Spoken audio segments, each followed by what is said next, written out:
আল্লাহ পাক রব্বুল আলামিনের দরবারে লক্ষ কোটি শুকর ও সুজুদ, যে মহান মুনিব আমাদেরকে সালাতুল জুমা আদায় করার জন্য মসজিদের মধ্যে আসার এবং বসার, নামাজের পূর্ব মুহূর্তে কোরআন সুন্নাহর আলোকে সহি তরিকায় কিছু কথা বলার এবং শুনবার মতো হিম্মত, শক্তি, তৌফিক, ধৈর্য দান করলেন, সেই মালিকের দরবারে শুকরিয়া। জবান খুলে সকলে বলছি আলহামদুলিল্লাহ। লক্ষ কোটি দরুদ ও সালাম বিশ্ব মানবতার মুক্তির দিশারি সাইয়্যিদুল মুরসালিন, খাতামুন নবিয়্যিন, শাফিউল মুসলিমিন, রাহমাতাল লিল আলামিন, আফতাবে নবুওয়াত, ফখরে মওজুদাত জনাবে মুহাম্মদুর রাসূলুল্লাহ, সকলে পড়ি সাল্লাল্লাহু আলাইহি ওয়াসাল্লাম। সম্মানিত মুসল্লিন ইকরাম, আমরা গত জুমায় তায়াম্মুমের ফরজ এবং ওযু ভঙ্গের কারণ এই সম্পর্কে জেনেছি। আল্লাহ তাআলা যদি তৌফিক দান করেন, আজকে আমরা নামাজের ভিতরে এবং বাইরে 13 ফরজ এবং নামাজের ওয়াজিব সম্পর্কে জানবো ইনশাআল্লাহ। নবী করিম সাল্লাল্লাহু আলাইহি ওয়াসাল্লাম হাদিস শরীফের মধ্যে বলেন, আস-সালাতু মিফতাহুল জান্নাহ, নামাজ হচ্ছে বেহেশতের চাবি। অন্যান্য ইবাদত বন্দেগী যদি থাকে আর মানুষের নামাজ যদি না থাকে, তাহলে হাসরের ময়দানে মানুষের আমল নামা খোলা হবে না। এক একটা মানুষের 99টা দফতর হবে।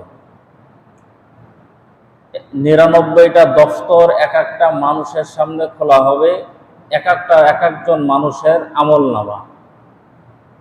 একজন মানুষ হজ করেছে, যাকাত দিয়েছে, মানুষের হক আদায় করেছে, দান করেছে, সাদাকা করেছে, মসজিদ বানাইছে, মাদ্রাসা বানাইছে, এরকম ভাবে যাবতীয় সমস্ত আমল ইবাদত করেছে, কিন্তু সে নামাজ পড়ে নাই। নবী করিম সাল্লাল্লাহু আলাইহি সাল্লাম বলেন, হাসরের ময়দানে তার আমল নামাই আল্লাহ তাআলা খুলবেন না। তাহলে তার যদি আমল নামা না যদি খোলেন আল্লাহ তাআলা, তাহলে সেই আমল নামার মধ্যে নেকি রাখা আছে না গুনাহ রাখা আছে, এটা কি দেখার আর কোনো সুযোগ আছে? কোনো সুযোগই নাই।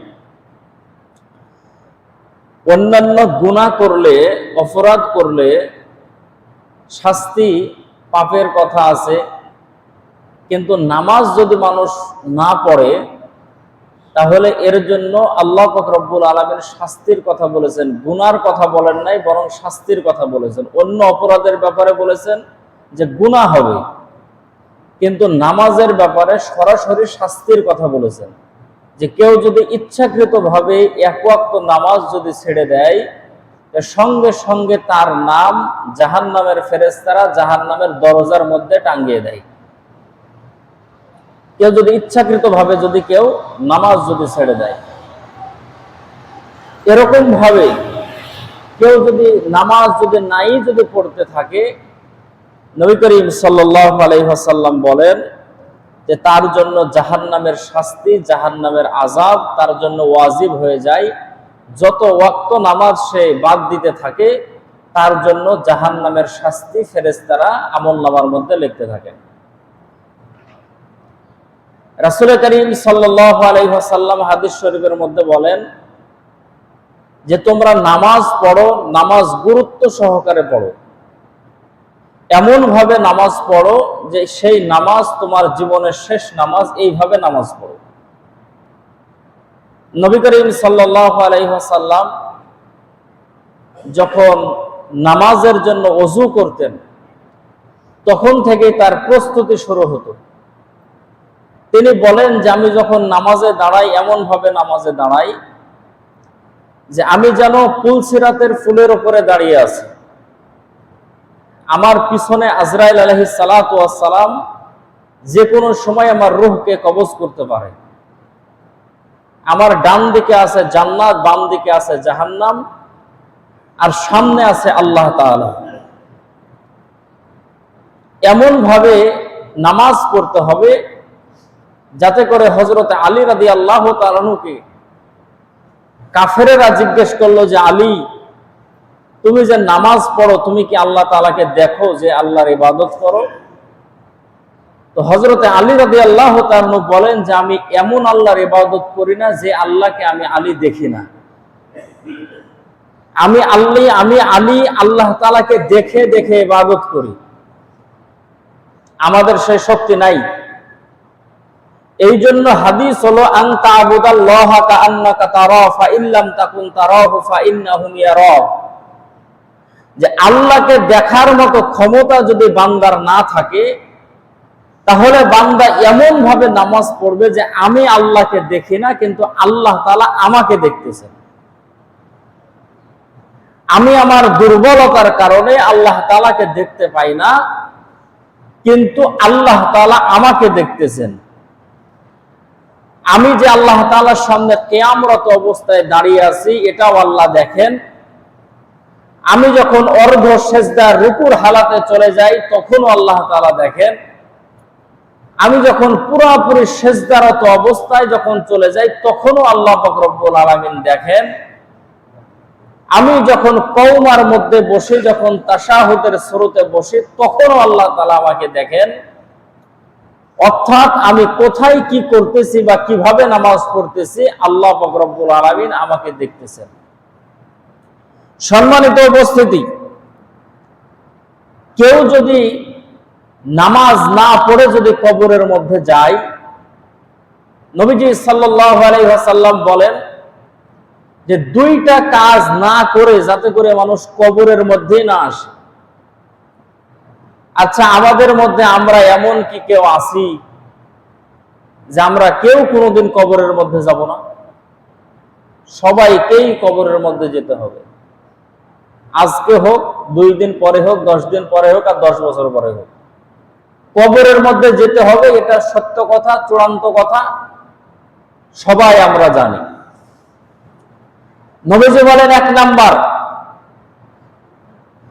বেনামাজি হয়ে যাতে করে সে কবরের মধ্যে না আসে, নামাজি হয়ে কবরের মধ্যে আসতে হবে। আর 2 নাম্বার হচ্ছে কোরআন শিক্ষা না করে যাতে করে সে কবরের মধ্যে না আসে, কোরআন শিক্ষা করেই কবরের মধ্যে যেতে হবে। আর এই 2 কাজ না করে যদি কেউ কবরের মধ্যে যদি যায়, নবীজি সাল্লাল্লাহু আলাইহি ওয়াসাল্লাম বলেন যে তার কবরের মধ্যে শাস্তি হবে। কি শাস্তি? 1 নম্বর শাস্তি নবীজি বলেন যে কবরের মধ্যে রাখার পরে যতগুলো মানুষ তার জানাজায় শরীক হয়েছে, দাফনের কাজে শরীক হয়েছে, তার ভিতর থেকে যে কোনো একজন মানুষ যদি 40 কদম যদি হেঁটে চলে আসে, সব মানুষকে চলে আসতে হবে কবরের কাছ থেকে, বিষয়টা তা না। 100 জন মানুষ নামাজ পড়েছে, জানাজা পড়েছে, মাটি দিয়েছে, তার ভিতর থেকে একজন যদি 40 কদম দূরে যদি সে চলে আসে, জরুরি প্রয়োজনে সে চলে আসছে, নবীজি বলেন সঙ্গে সঙ্গে তার কবরের মধ্যে আযাব শুরু হয়ে যায়। যদিও বা সে আযাব জিন এবং মানুষ ছাড়া অন্যান্য মাখলুক গুলো সে আযাব গুলো উপলব্ধি করতে পারে। এই জন্য কবরের কাছে গরুস্থানের মধ্যে গরু, ছাগল, উট, দুম্বা, ঘোড়া এগুলো বাধা নিষেধ। যে কবরের মধ্যে আযাব হলে তারা বুঝতে পারে যে কবরের মধ্যে আযাব হচ্ছে। নবীজি সাল্লাল্লাহু আলাইহি ওয়াসাল্লাম বলেন কোন ব্যক্তি 40 কদম দূর পর্যন্ত যখন চলে আসে তখন তার কবরের মধ্যে আযাব শুরু হয়। প্রথম আযাব হলো, প্রথম শাস্তি হলো কবরের 2 পাশের মাটি তাকে চাপ দেওয়া শুরু করে। নবীজি এক হাতের আঙ্গুল আর এক হাতের আঙ্গুলের মধ্যে ঢুকায় দেয়া বলেন যে এক আঙ্গুল যেভাবে আর এক আঙ্গুলের মধ্যে ঢুকে যায়, নবীজি বলেন তার বাম পাজরের হাড্ডি ডান পাজরের হাড্ডির মধ্যে, ডান পাজরের হাড্ডি বাম পাজরের হাড্ডির মধ্যে, একটা হাড্ডি আর একটা হাড্ডির মধ্যে ঢুকে যাবে। প্রথম শাস্তি। আচ্ছা বলেন দেখি, শরীর একটু কেটে গেলে আমরা সহ্য করতে পারি না, পায়ে যদি হোঁচট লাগে সেটা সহ্য করতে পারি না, শরীরের মধ্যে আঘাত লাগলে আমরা সহ্য করতে পারি না, তাহলে নামাজ না পড়ে কবরের মধ্যে গেলে প্রথম শাস্তি কবরের এক পাশের মাটি অপর পাশে এমন ভাবে চাপ দিবে যে এক হাড্ডি অপর হাড্ডির মধ্যে ঢুকে যাবে, এই আযাব কিভাবে সহ্য করবে? নবী করিম সাল্লাল্লাহু আলাইহি ওয়াসাল্লাম বলেন যে বেনামাজির কবরের মধ্যে যেভাবে শাস্তি দেওয়া হয়, সেটা যদি কোনো মানুষ যদি দেখতে পাইতো, তাহলে ঘর সংসার সবকিছু ছেড়ে দিয়ে পাগলের মতো জঙ্গলের মধ্যে তারা দৌড়াদৌড়ি করত। কবরের শাস্তি এতটা ভয়ানক। দ্বিতীয় নম্বর শাস্তি, নবীজি সাল্লাল্লাহু আলাইহি ওয়াসাল্লাম বলেন যে তার কবরের মধ্যে বিষাক্ত সাপকে আল্লাহ তাআলা পাঠিয়ে দিবেন। যেই সাপ এত বড় হবে, নবীজি সাল্লাল্লাহু আলাইহি সাল্লাম বলেন যে সে যদি একবার হা করে, তো মনে হয় যেন তামাম দুনিয়া তার মুখের মধ্যে চলে যাবে। তার চোখগুলো হবে বড় সমুদ্রের মতো আগুনের। এই বিষধর সাপ বেনামাজির কবরের মধ্যে আল্লাহ তাআলা পাঠিয়ে দিবেন। বেনামাজিকে যখন সে সবল দিতে থাকবে, একটা সবল দেওয়ার সঙ্গে সঙ্গে সে 70 গজ মাটির নিচে চলে যাবে। খেয়াল করে শোনেন কথাগুলো। একটা সবল দেওয়ার সঙ্গে সঙ্গে সে 70 গজ মাটির নিচে চলে যাবে। সেখান থেকে তাকে আবার তোলা হবে, আবার সবল দেবে, আবার 70 গজ মাটির নিচে চলে যাবে। এরকম ভাবে কিয়ামত পর্যন্ত তার কবরের মধ্যে সেই সাপ তাকে দংশন করতে থাকবে। নবীজি বলেন সেই সাপ এতটা বিষাক্ত, সে যদি কবরের কোনো পাশ দিয়ে মাথা বের করে জমিনের মধ্যে যদি একটা নিঃশ্বাস ফেলতো, জমিনের মাটিগুলো পুড়ে কয়লা হয়ে যেত। কিয়ামত পর্যন্ত জমিনের মধ্যে, দুনিয়ার মধ্যে আর কোনো ফসল হতো না, কোনো গাছ হতো না। এত বিষাক্ত বেনামাজিকে কবরের মধ্যে শাস্তি দিতে থাকবে। তৃতীয় নাম্বার, নবীজি সাল্লাল্লাহু আলাইহি ওয়াসাল্লাম বলেন তার কবরের মধ্যে জাহান্নামের আগুনকে জ্বালিয়ে দেওয়া হবে। সে জাহান্নামের আগুনের মধ্যে দাও দাও করে জ্বলতে থাকবে। এই শাস্তিগুলো চলতে থাকবে কিয়ামত পর্যন্ত। পক্ষান্তরে আল্লাহর নবী জনাবে মুহাম্মদুর রাসূলুল্লাহ সাল্লাল্লাহু আলাইহি ওয়াসাল্লাম বলেন, কোন মানুষ যদি নামাজ পড়ে কবরের মধ্যে যায়, কোন মানুষ যদি রোজা রেখে কবরের মধ্যে যায়, দান সাদাকা করে কবরের মধ্যে যায়, কবরের মধ্যে যাওয়ার সঙ্গে সঙ্গে আল্লাহ পাক রব্বুল আলামিনের কোরআন মুর্দা ব্যক্তির মাথার কাছে চলে আসবে। সওয়াল জবাব করার জন্য যখন ফেরেশতারা যখন কবরের মধ্যে আসবে, ফেরেশতাদেরকে কোরআন ডাক দিয়া দিয়া বলতে থাকবে, ফেরেশতারা রে কিসের জন্য তুমি এসেছো এই মুর্দা ব্যক্তির কাছে? ফেরেশতারা ডাক দিয়ে বলবে তার কাছে কিছু সওয়াল আছে, কিছু প্রশ্ন আছে, প্রশ্নগুলো করব এই জন্য এসেছি। কোরআন মাথার দিক থেকে ডাক দিয়ে বলতে থাকবে, আল্লাহর ফেরেশতারা শোনো, এই বান্দা সারা জীবন কোরআন পড়েছে, কোরআন ধরেছে, কোরআন বুকের সঙ্গে লাগিয়েছে, কোরআন অনুযায়ী নিজের জীবনকে পরিচালিত করেছে। অতএব এই বান্দা কেবলমাত্র ঘুমায় গেছে, তার ঘুম ভাঙানোর প্রয়োজন নাই। তোমার যা কিছু প্রশ্ন আছে আমার কাছে করো, এই মুর্দা ব্যক্তির পক্ষ থেকে তোমার সমস্ত প্রশ্নের উত্তরগুলো আমি দিয়া দেব। নামাজ আসবে ডান দিক থেকে, রোজা আসবে ডান দিক থেকে, হজ যাকাত সহ অন্যান্য ইবাদত বন্দেগী গুলো আসবে পায়ের দিক থেকে। সমস্ত ইবাদত বন্দেগী গুলো বান্দাকে ঘিরে ফেলবে, ডাক দিয়া দিয়া বলতে থাকবে, এই বান্দা সারা জীবন ইবাদত বন্দেগী করেছে, আল্লাহ তাআলাকে সন্তুষ্ট করেছে, অতএব কেবলমাত্র সে দুনিয়ার সফর শেষ করে কবরের মধ্যে এসেছে। এখন তাকে ডিস্টার্ব দিও না, যা প্রশ্ন করা লাগে আমাদেরকে প্রশ্ন করো, তার পক্ষ থেকে সমস্ত প্রশ্নের উত্তরগুলো আমরা দিয়া দেব। সুবহানাল্লাহ।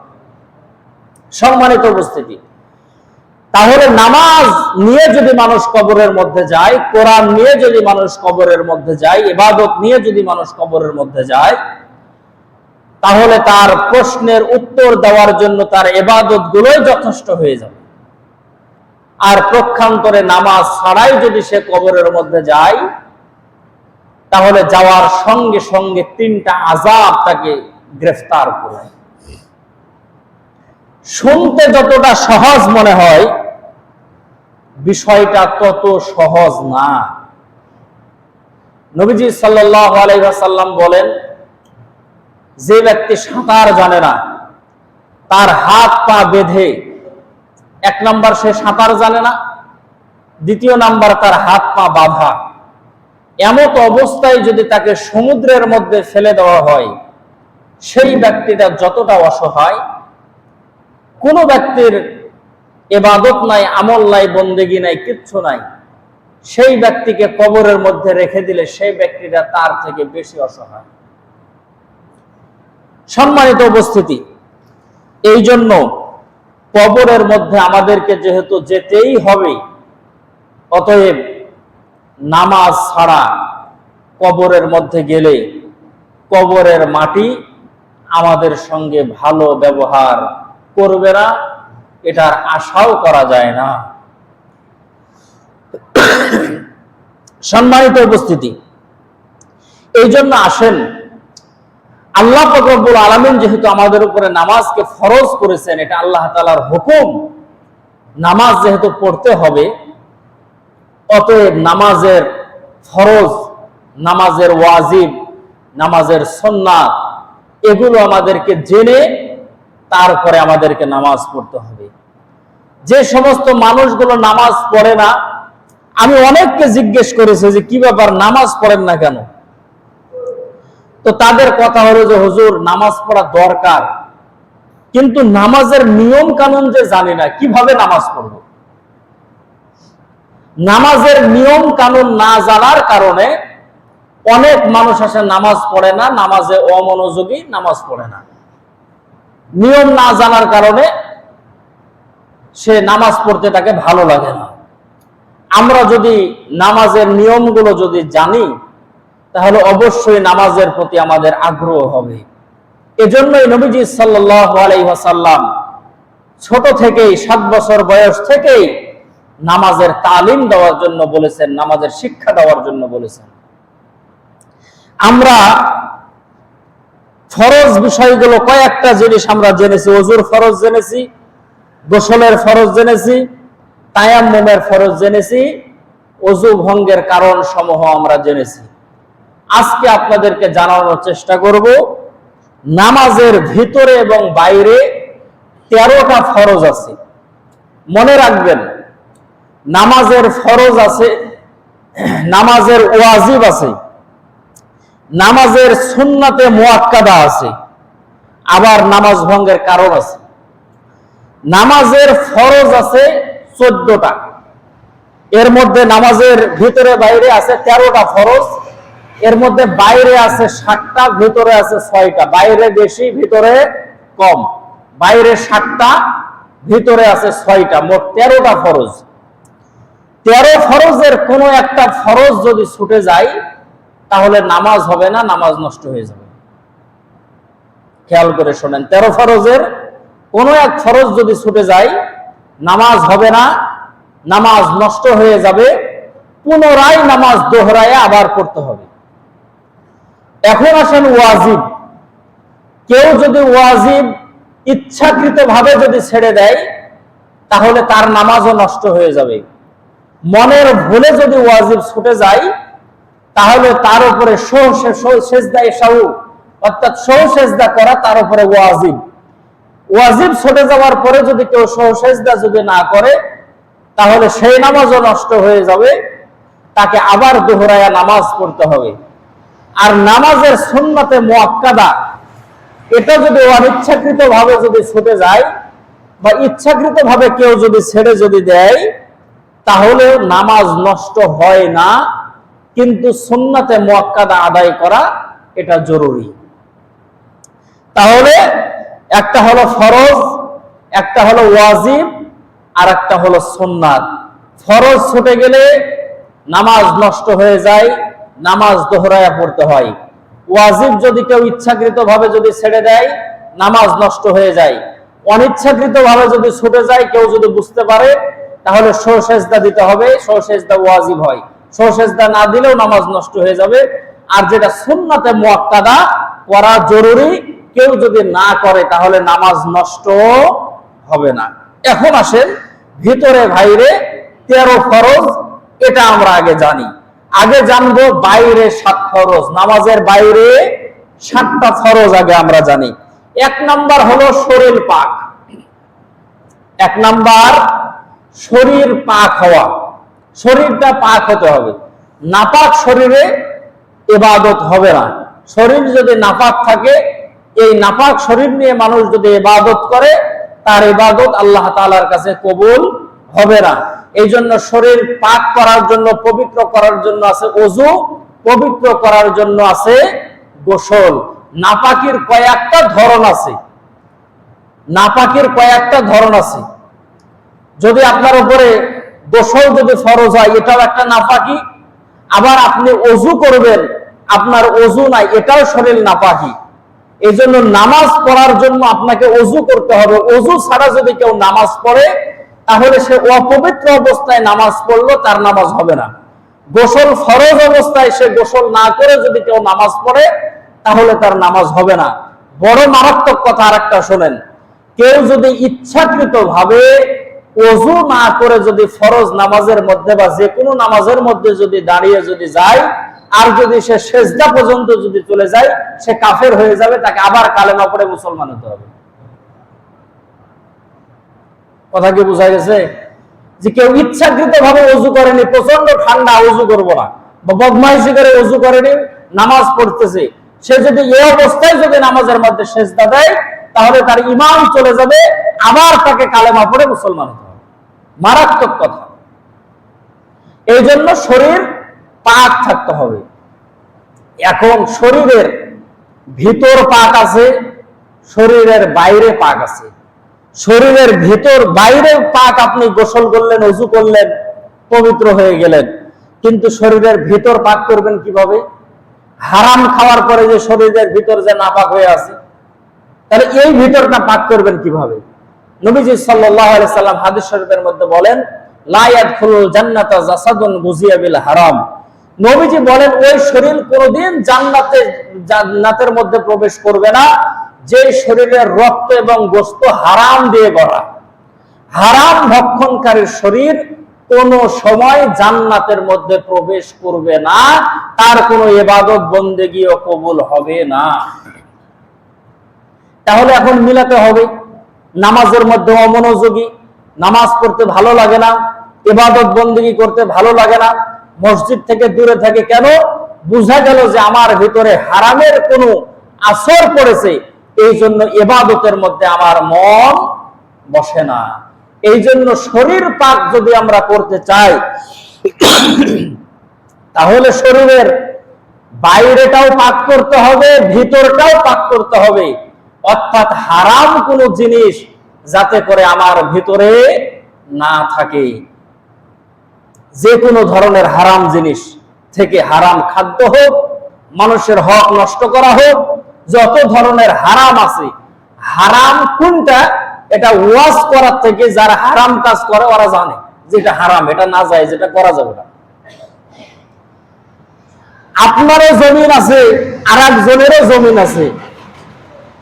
আপনার জমিনও 10 কাঠা, তার জমিনও 10 কাঠা। একজনের জমি 10 কাঠা সরু, আর একজনের জমি 10 কাঠা উষার। যার জমিটা একটু চওড়া সে কি জানে না যে ওর 2 হাত জমি আমার ভিতরে ঢুকে আছে? জানার পরেও টিপ টিপ করে থাকে যে যতক্ষণ পর্যন্ত ওই জমিওয়ালা না বলবে ততক্ষণ পর্যন্ত মাকে আমি বাইরে করে দিব না। আর যেদিন সে এসে বলবে যে বাইরে করে দেন, তার সঙ্গে একটু ঝগড়া টগড়া করে যে আমি কি জানি নাকি, কিন্তু সে জানে।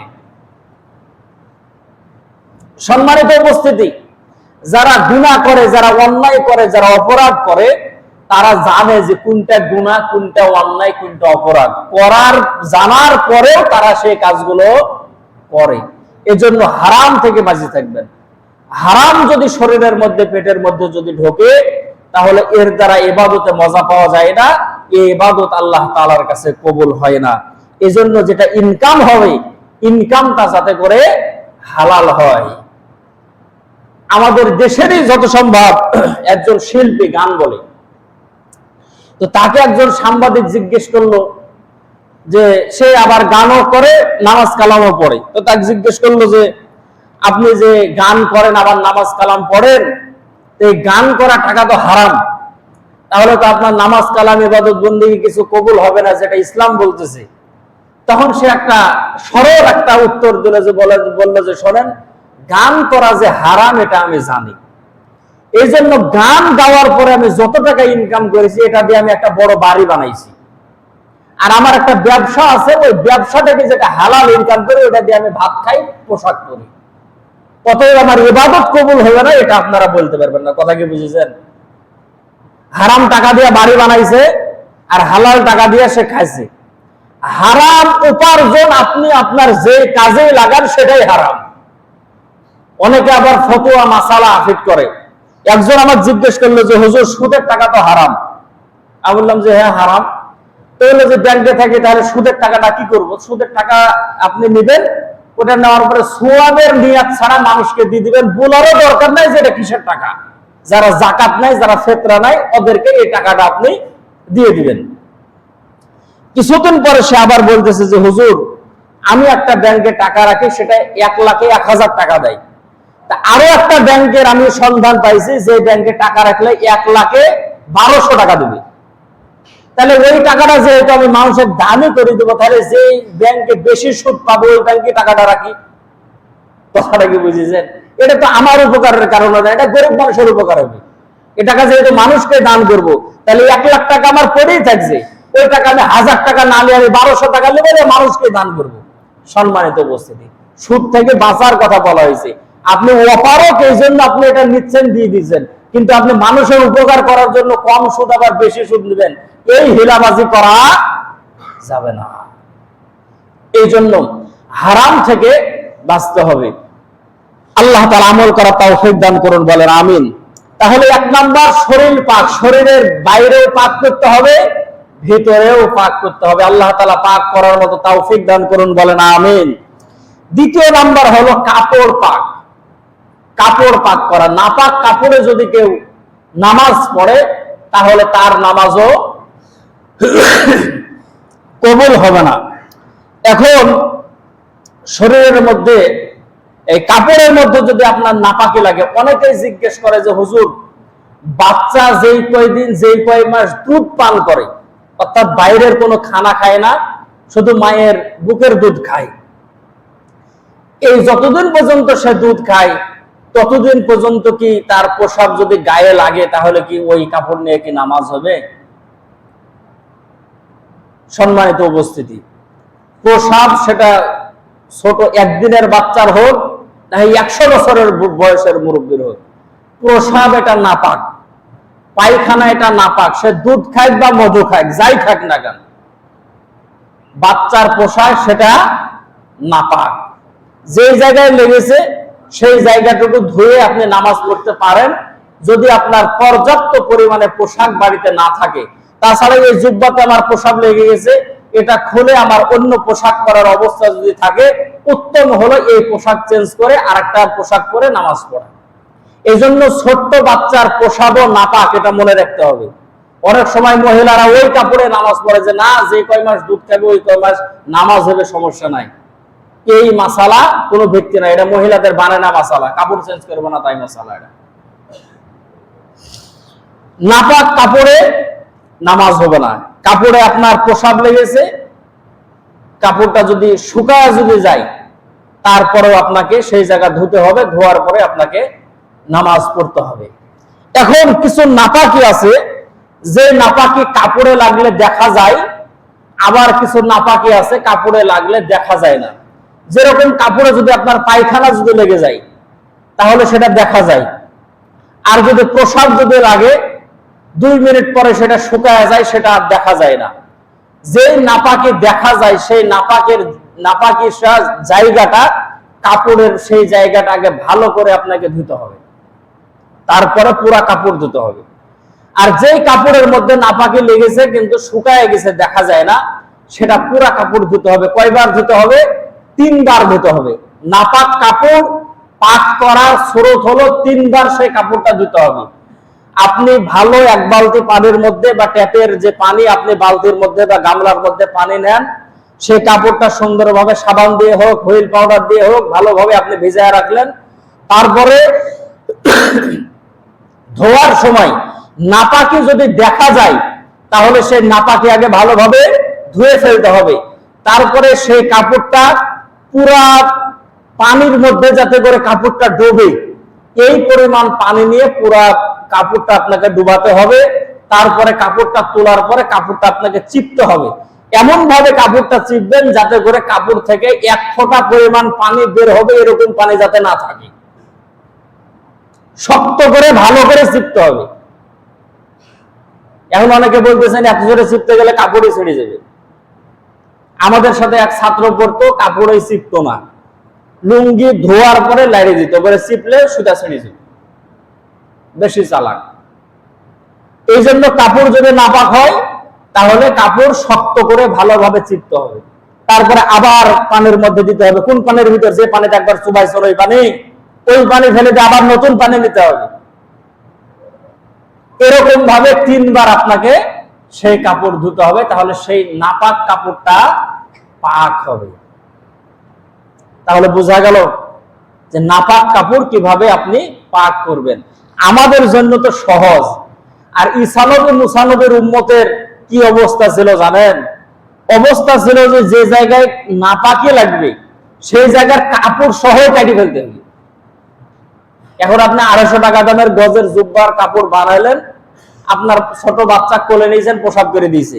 এখন ওই পোশাকের জায়গা যদি কেঁচি ধরে যদি ওই জায়গায় কাটি ফেলতে হয়, বলেন ওই জায়গায় যদি অন্য কাপড়ের তালে লাগাই, তাহলে ওই কাপড় আর পরাই তো মুশকিল লেগে যাবে। কি অবস্থা! আগের শরীয়তে এরকম নিয়ম ছিল, কিন্তু আমাদের শরীয়তে আল্লাহ পাক রব্বুল আলামিন সহজ করে দিয়েছেন যে না, যে জায়গায় নাপাকি লেগেছে নাপাকি ধুয়ে ফেলো। নাপাকি ধুয়ে ফেলার পরে 3 বার সুন্দর করে কাপড়টা ধুয়ে ফেলো, সেই কাপড় তোমার পবিত্র হয়ে যাবে। সেই কাপড় দিয়ে তোমরা আবার নামাজ কালাম সবকিছু করতে পারবা। তাহলে শরীর পাক, কাপড় পাক। শরীর যদি নাপাক থাকে নামাজ হবে না, কাপড়ও যদি নাপাক থাকে তাহলে নামাজ হবে না। কাপড়কে পাক পবিত্র করে তারপরে সেই কাপড় পরে নামাজ পড়তে হবে। আরো একটা মাসালা, যে কোনো নাপাকি কাপড়ের মধ্যে লেগেছে, লাগার পরে সেই নাপাকির দাগ কাপড়ের মধ্যে লেগে আছে। আপনি 3 বার ধুয়েছেন, ওই জায়গা আরো অনেকবার ধুয়েছেন, কিন্তু নাপাকি চলে গেছে, কিন্তু তার যে দাগ, সেই দাগ যায় নাই, সে দাগটা লেগে আছে। শরীয়তের হুকুম হলো দাগ যদি কোনো নাপাকি জিনিস লাগার কারণে তার দাগ যদি থেকে যায়, তাহলে সেই কাপড় পবিত্র হয়ে গেছে ধোয়ার কারণে, সেই কাপড় পরেও নামাজ কালাম পড়া যাবে, তাতে কোনো সমস্যা নাই। তাহলে আমরা আর একটা জরুরি বিষয় জানলাম, নাপাক কাপড় কিভাবে পবিত্র করতে হয়। আল্লাহ তাআলা আমল করার মতো তৌফিক দান করুন, বলেন আমিন। 3 নাম্বার হলো নামাজের জায়গা পাক। এটা নামাজের বাইরের ফরজ বলতেছি। 3 নাম্বার হলো নামাজের জায়গা পাক। যে জায়গায় আপনি নামাজ পড়বেন সেই জায়গাটা যাতে করে পাক হয়। মসজিদের মধ্যে আসলে তো আলহামদুলিল্লাহ, মসজিদ তো পাক, সেই জায়গায় আমরা নামাজ পড়ি। বাইরে যদি আপনাকে কোথাও মাঠে ঘাটে যদি নামাজ পড়তে হয়, তাহলে সেই জায়গাটা আপনাকে দেখতে হবে সেই জায়গাটা পাক কিনা। এমন জায়গায় আপনি নামাজ পড়তেছেন, জমির আলের উপরে দাঁড়ায়, যে জায়গায় কেউ একজন প্রসাব করেছিল, ওই জায়গায় যদি আপনি সেজদা দেন, নামাজ হবে। যদি সে প্রসাবটা যদি শুকায়া যায়, সে আগে প্রসাব করেছে, জায়গাটা রোদ্রে শুকায় গেছে, নামাজ হবে। কিন্তু ওই জায়গার মাটি নিয়ে যদি তায়াম্মুম করেন, তায়াম্মুম হবে না। কথা কি বোঝা গেছে? এই জন্য তায়াম্মুমের মাটি এমন জায়গা থেকে সংগ্রহ করা যে জায়গায় নাপাকি থাকার সম্ভাবনা নাই, এই জায়গা থেকে তায়াম্মুম করা, সেই জায়গার মাটি নিয়ে তায়াম্মুম করা। নাপাক জায়গায় সেজদা করলে, নামাজের জায়গা যদি অপবিত্র হয়, অপবিত্র জায়গায় নামাজ পড়লে সেই নামাজ আল্লাহ তাআলার কাছে কবুল হবে না। আরো একটা আমাদের জন্য সহজ বিষয় হলো যে অন্যান্য নবীর উম্মতের জন্য একটা নির্দিষ্ট ইবাদতখানা ছিল। আমাদের যেমন মসজিদ, তাদেরও ইবাদত করার জন্য ইবাদতের জায়গা ছিল। সেই জায়গায় নামাজ না পড়লে, ইবাদত না করলে তাদের ইবাদত আল্লাহ তাআলার কাছে কবুল হতো না। কিন্তু আমাদের নবীর জন্য, তার উম্মতের জন্য আল্লাহ তাআলা এই তামাম দুনিয়ার মধ্যে যত পবিত্র জায়গা আছে, পবিত্র জায়গাটাকে আল্লাহ তাআলা মসজিদ বানাই দিয়েছেন। বলেন সুবহানাল্লাহ। মসজিদে নামাজ পড়া জরুরি, আসতে হবে। কোনো কারণে আপনি মাঠের মধ্যে আছেন, মসজিদে আসতে পারতেছেন না, আপনি মাঠের মধ্যে নামাজ পড়বেন, সেই জায়গার নামাজও আল্লাহ তাআলা কবুল করে নেবেন। আপনি এমন জায়গায় আছেন যে জায়গা থেকে আপনি অসুস্থ, বাড়ির মধ্যে আছেন, মসজিদে আসতে পারতেছেন না, বাড়িতে নামাজ পড়লে সেই নামাজ আল্লাহ পাক রব্বুল আলামিন কবুল করে নেবে। কিন্তু আগের উম্মতের এই সুযোগ ছিল না। তুমি অসুস্থ হও বা যে জায়গাতেই থাকো, তোমার যে ইবাদতখানা আছে, ওই ইবাদতখানার মধ্যে আসার পরেই তোমাকে নামাজ পড়তে হবে, ইবাদত করতে হবে, তাছাড়া তোমার ইবাদত কবুল হবে না। তাহলে আমাদের জন্য কতটা সহজ করে দিয়েছেন। সহজ করা মানে এই না যে আমার বাড়ির পাশে মসজিদ, আমি মসজিদে আসবো না, বাড়িতে নামাজ পড়বো। নবীজি সাল্লাল্লাহু আলাইহি সাল্লাম হাদিস শরীফের মধ্যে বলেন যে আযান হলে আমার ইচ্ছা হয় যে আমি এলাকার কিছু যুবককে সঙ্গে নেই, নেওয়ার পরে ওই সমস্ত বাড়ির মধ্যে যাই, যে সমস্ত বাড়ির মানুষগুলো আযান শোনার পরেও মসজিদে আসে না, বাড়িতে নামাজ পড়ে। আমার ইচ্ছা হয় যে ওই বাড়ির মধ্যে যাই, যাওয়ার পরে যুবকদেরকে বলি যে তোমরা কিছু লাকড়ি, কিছু খড়ি তোমরা জোগাড় করো, আর আগুন দিয়া সেই বাড়িকে জ্বালায়া দাও। আমি নবী নির্দেশ করতাম, নির্দেশ করি না এই কারণে যে বাড়ির মধ্যে মহিলারা থাকে আর অন্যান্য মাখলুক গুলো বাস করে। আমার বাড়ির মধ্যে কি শুধু আমি থাকি? বাড়ির মধ্যে মহিলারাও থাকে, হাঁস মুরগি গরু ছাগল থাকে, আরো অন্যান্য প্রাণীগুলো থাকে, টিকটিকি থাকে, ব্যাঙ থাকে, আরো অন্যান্য জিনিসগুলো বসবাস করে। এই জন্য নবীজি বলেন যে তারা যদি বাড়ির মধ্যে বসবাস না করতো, তাহলে আমি নবীর ইচ্ছা হয় যে আমি হুকুম দেই যে আগুন দিয়ে সেই বাড়িটা জ্বালায়া দাও। কোন বাড়ি? যে বাড়ির মানুষ নামাজ পড়ে না সেই বাড়ি। যেই বাড়ির মানুষ নামাজ পড়ে কিন্তু মসজিদে আসে না, ওই বাড়ি। তাহলে যে বাড়ির মানুষ একেবারেই নামাজ পড়ে না, ওই বাড়ির কি করার কথা? সম্মানিত উপস্থিতি, এই জন্য খুব হুঁশিয়ার, নামাজ আল্লাহ পাক রব্বুল আলামিনের ফরজ হুকুম। এই জন্য এর বিধি বিধানগুলো জানা আমাদের উপরে ফরজ। অনেকগুলো বিষয় আপনাদের সামনে বলবো মনে করেছিলাম, শুধু 3টা পাক আপনাদের সামনে বললাম। নামাজের ভিতরে এবং বাইরে 13টা ফরজ, তার মধ্যে বাইরে হলো 7টা ফরজ। বাইরে 7 ফরজের 1 নাম্বার শরীর পাক, 2 নাম্বার কাপড় পাক, 3 নাম্বার নামাজের জায়গা পাক। এই 3টা পাকের কথা বলতে বলতে সময় শেষ। আল্লাহ পাক রব্বুল আলামিন এই 3টার উপরে আমাদেরকে পবিত্রতা অর্জন করার মতো তৌফিক দান করুন। সকলে বলছে আল্লাহুম্মা আমিন। আর যে বাকি আলোচনা আছে এগুলো সামনে জমাই করবো ইনশাআল্লাহ।